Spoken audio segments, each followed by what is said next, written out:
Rob, let's go to the NBA for now. And the New York Knicks having a season basically that you would expect from the Knicks. Right now, they're just in the middle of nowhere. Right. That they're franchise. the 5th seed in the East. They're 12-8. And last night they got hammered by the Milwaukee Bucks in the quarterfinals of the play-in or the in-season tournament. And Kenny Smith on TNT was talking about what's wrong with the Knicks. And you kind of said it. They're just right there in the middle of nowhere, Chris. Right. Middle of nowhere. Not bad enough to get the top pick. Not good enough to challenge for a championship. Right. And remember, they beat Cleveland last year in the first round. And, you know, that was a nice kind of series win for them. And but that was it. That was it. And that's where they are. And you knew that's as far as they were going. Here is Kenny Smith on TNT's Inside the NBA last night talking about the Knicks. This is why the Knicks are going to stay in the middle. Every game that they play, they always have the second best player. You play Boston, you got the second or third best player. You play Orlando with Banchero. They don't have a player that's better than Banchero. Milwaukee, we know they don't. Philadelphia, they don't. The Indiana Pacers, Tyrese Halliburton is the best player on the floor, if you say that. Correct. If you play the Miami Heat, Jimmy Butler is the best player on the floor. You play the Cleveland Cavaliers, you have Donovan Mitchell. Yeah. You don't have the best player on the floor no night. Now, they can play better than you, but they are not walking into the gym and saying, you have no margin for error. You know what? And today, Rob, quickly before you go, there was a report by Shams Charania, who obviously breaks a lot of NBA news, today saying that the Knicks are in the market trying to trade for a superstar. Yeah, I bet they are. Yeah, I mean, they've been trying to lure a superstar for 20 years. Exactly. So now they got enough to trade when they wouldn't get Donovan Mitchell because they didn't want to give up all of the draft picks that they had stockpiled. Remember that? How long ago was that? And a lot of people will tell you Danny Ainge, who's running the Jazz, was only going to trade Mitchell to the Knicks if he absolutely just fleeced them. Right. No, I get that. But to your I'm point, just saying. and I think ultimately Kenny's right. There are exceptions. You covered the Pistons in 2004 when they beat the Shaq Kobe Lakers. Obviously, they didn't have the best player on the floor. The Seattle Supersonics back to 1979. It's happened a couple times. Those but not are only enough, two times recently. And of course, look, when Dallas beat the Heat, and really it was the Heat melting down, in my opinion. But Dirk was at least a superstar, but the Heat had the two best players on the floor, LeBron and Wade, and lost. I was going to say, Chris, in listening to Kenny Smith, I know he's from New York and everything, but he sounded like Mark Jackson. Did you hear you mean his voice? Yeah, he sounded like when he was breaking it down and talking about the Knicks. It was weird. It was sound like the content or the voice. The voice. It sounded like Mark Jackson, and he really did, and it was just kind of weird. But anyway, his point is well taken, and that's well thought out, and I think he's right. And if you're the Knicks, Chris, you got to do something. The worst place to be is where they are. It's nowhere land. It's the worst. You'd rather bottom out and get and hope and pray you get a Wemby or you get, you know what I mean? Like it's either that or you got to be good. The middle, you get nothing. You just get just enough talent to stay where you are, but not enough to change your position. And that's a bad spot to be in, and that's where the Knicks are. They're nothing. Yeah, and let me quickly, Rob, I'm going to take a quick tangent just to clarify something we said last segment. When Mark Mosley, the kicker for the Washington Redskins, won the MVP in 1982, that was a strike-shortened year. Remember, they only played 9 games. Right, okay, yeah. Okay. And the Redskins won the Super Bowl. Joe Theismann was their quarterback. He had 13 touchdowns, 8 picks. Unbelievable, Chris. It was hard to say. 9 picks, actually. 13 touchdowns, 9 picks. He didn't get games. the award. John Riggins, we remember Riggins. Riggins was a great player. He was their leading rusher that year. He's a Hall of Famer, Rob, but that year he averaged 3.1 yards a carry. Unbelievable. It was so a different, you couldn't give it to him. NFL. It was. Right. And so I guess they figured, hey, the kicker hit 95% of his kicks, 20 for 21 that year. So he got that ain't no MVP season. No, that's kind of an embarrassment that guy actually won MVP. No offense to him. But, yeah, back to the Knicks, Rob. Here's what I think. Yes, try to get the superstar. Rob, let's just look off the top of our heads at the last few teams to win championships. Denver, Nikola Jokic. Who won it? Golden State, Steph Curry. Giannis with Milwaukee. LeBron with the Lakers. Kawhi with Toronto. Then you had the Warriors years. Then you had LeBron in 2016. I mean, just keep going back. Yes, we talked about it. Probably the only 2 years, Rob, in modern history where a team without a superstar won it was Detroit in 2004 and the Seattle Supersonics in 1979. This is what I think you would have to do if you can't get the superstar. Because to your point, they've been trying for years, for decades. They got Melo, and you know what happened there. They never got past the second round. And that was only one time they even got that far. Rob, I think if you can't get the superstar, what you have to do, and I don't know that these are the types of players to do this, but you would have to, and I think it could work in today's NBA. You would have to get players that can shoot the lights out, and you play 5-man basketball. Most teams today play 1 or 2-man basketball. 1 man where you ISO your best player a lot and he creates everything for everybody. Or high pick and roll. Everybody spaces around the two, pick and roll guys. And you either do something in the pick and roll or you kick it out to the shooters. That's basically how most teams play. If you play a 5-man brand of basketball where it's equal opportunity offense, the ball is popping. It's moving around. It's not sticking. Nobody's dribbling too much. And you can shoot. And you can defend. And defense is just hard if you have the requisite level of athleticism and strength.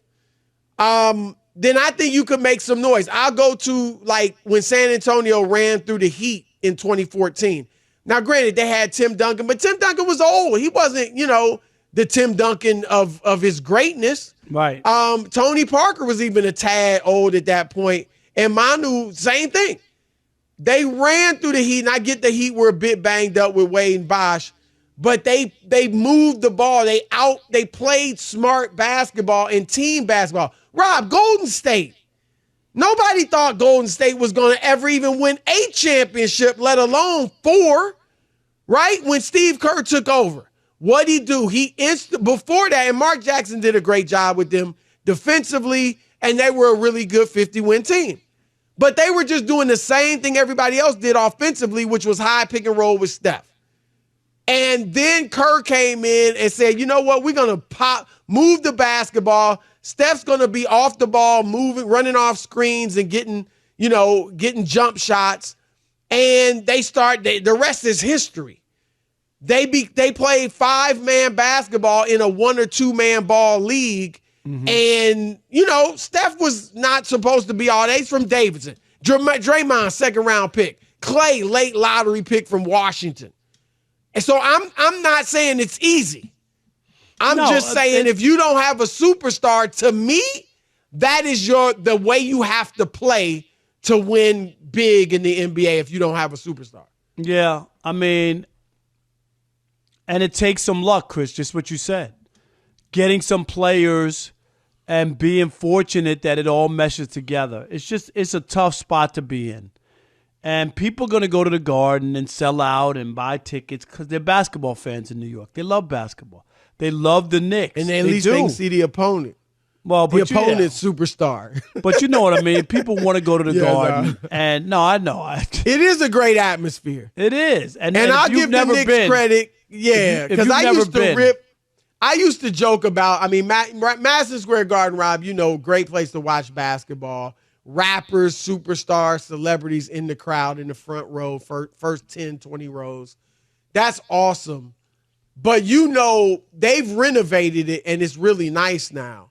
Before the renovation, it was not one of the top arenas in terms of, technology. It was outdated. It was outdated. But now it's actually really nice with the renovation. So I'll give them credit for that. And for people who have never been there, it's like going to a theater because they darken the seats, the house, and only the court is lit. Right. So it feels like you're on stage. It really is a great atmosphere. And, I covered 1 million games there and love being in that building for basketball. But that's where the Knicks are. They just don't. And the frustration of fans and people thinking that they had something going. And then was it 2 years ago they fell off, Chris, after that 1 year they were supposed to beat the Hawks. You remember that? Julius but even Randle had that year. Right, Trae Young. I'm just saying, Young, that was a year. I mean, Trae is a clutch guy. He's got that heart.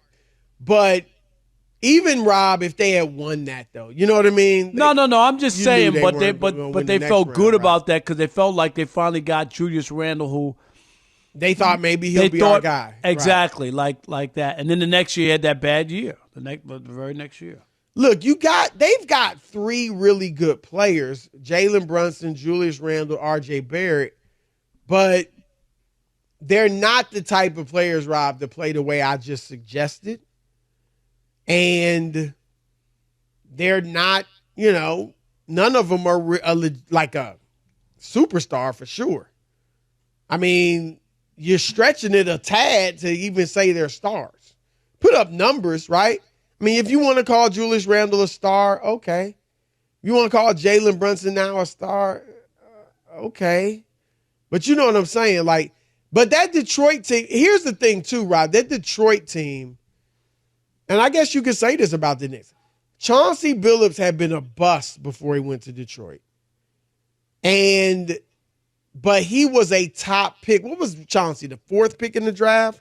Something like that? I was third pick, I think. Was it 3rd? He was high, yeah. 3rd. I think it was 3rd. Rasheed Wallace was a top 4 pick, I believe. So they had, like Jeff Van Gundy used to say this, they didn't have, what you might expect from a top 3 pick for your career. But that when you're that level of pick, usually it means you got major league talent. And Chauncey and Rasheed had that, Rob. Right. And don't forget, you know what I mean? And then, Rip was an underperforming player in D.C. You know what I mean? And he blossomed with the put up numbers. No, right. He was a 20-point scorer there. But I'm telling you, when Michael Jordan made that trade with Joe Dumars, he thought he fleeced Joe D. I did too. I thought Stackhouse, right? Stackhouse had he led the league, he's 1 or 2 in the league. He was number 2 one year, Chris. He was number 2 with the Pistons. 29 a game or something. So Michael thought, oh man, you know what I mean? That's where go ahead. No, and I was just gonna say, and Rip, you remember he had issues staying healthy a little bit and early on in Washington. So but see, that's where Rob putting together a team. And again, that team wasn't necessarily the ball popping and moving all the time. But Joe Dumars built a team. Chauncey, Rip, Rasheed, Ben Wallace, Tayshaun Prince. Yep, that was a good pick at 22. Tayshaun, right. And he wasn't a star, but he fit. That's the thing. All those guys fit. So what I would say, I gave my formula, but there are others. But the common denominator is somehow you got to get guys that are unselfish, and that don't care about the individual numbers, and it's not going to be one guy, trying to outshine everybody. You're going to play as a team. And that's what those Pistons did, Rob. And they were able to beat I saw it every night, Chris, team. for 8 years. It was an incredible run. It really, really was. It was a fun place to be. They sold out the building every night. It was great. It was going to work. Remember that? Going to work. Yep. That's what they did. They may have been out, by this point, maybe they weren't going to win it. But remember, they traded Chauncey for Iverson. Now, Iverson would have been that superstar, right? I mean, I get he was kind of on the tail end, but he had put up big numbers in Denver. They had and he didn't fit.